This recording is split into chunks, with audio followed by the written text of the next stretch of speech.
hold such a special place in our hearts because animated films make up some of our most formative movie experiences as kids. So many kids watch these movies over and over And over and over and over and over and over. I see some parents out there know exactly what we're talking about. The clip you just watched was from the 2022 Oscars. It proves the never-ending belief that animation is just for kids. However, the Oscars are not the only offenders. This is even accelerated until many people losing their jobs over what many feel is second-class media.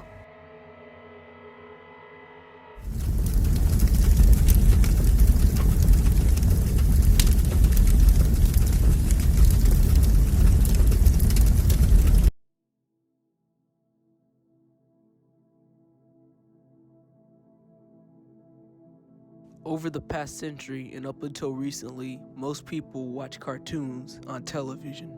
Airing cartoons on television became popular in the 60s with the introduction of Saturday morning cartoons. However, Saturday morning cartoons have a dark hidden secret.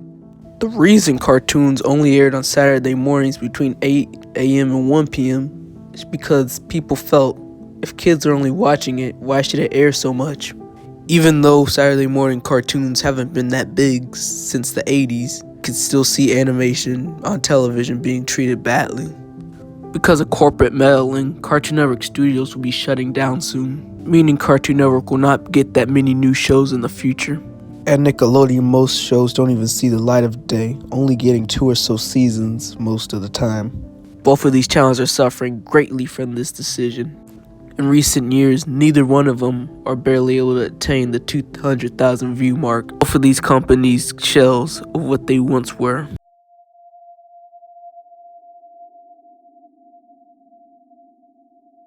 Even though animation was popularized by television, it could first be watched at cinemas.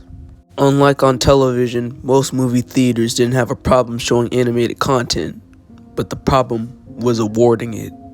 Despite animation coming out in 1908, Walt Disney's Flowers and Trees, which came out in the 1930s, was the first to win an Oscar. And this is the start of the Oscars' poor treatment of animation over the years. This will be demonstrated when every time an animated film comes close to winning the Best Picture of the year, it would lose.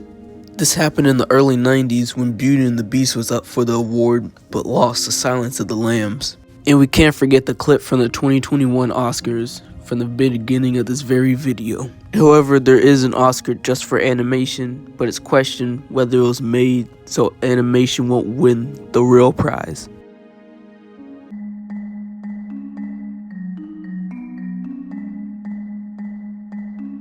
Over the past decade, watching animation on streaming services has been popular.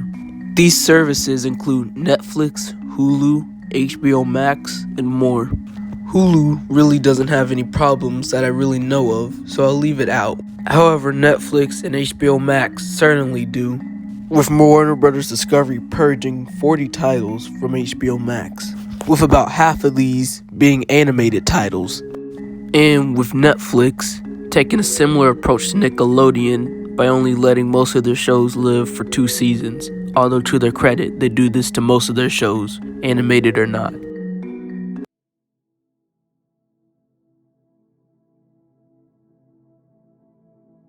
Now that we know the examples of how badly animation is treated, let's find out why. One of the most common reasons is the stereotype that animation is for kids. However, there's a second, more complex reason, and that is the price tag. Animated productions are usually more expensive than live action. They also take longer to produce, making it a more plausible option to choose live action. In this dark age of animation, it's hard to tell what you could do about it, but you can do a lot. Spread this video, spread the message, and spread this hashtag. Share hashtag stoptheoppress to stop the oppression of animation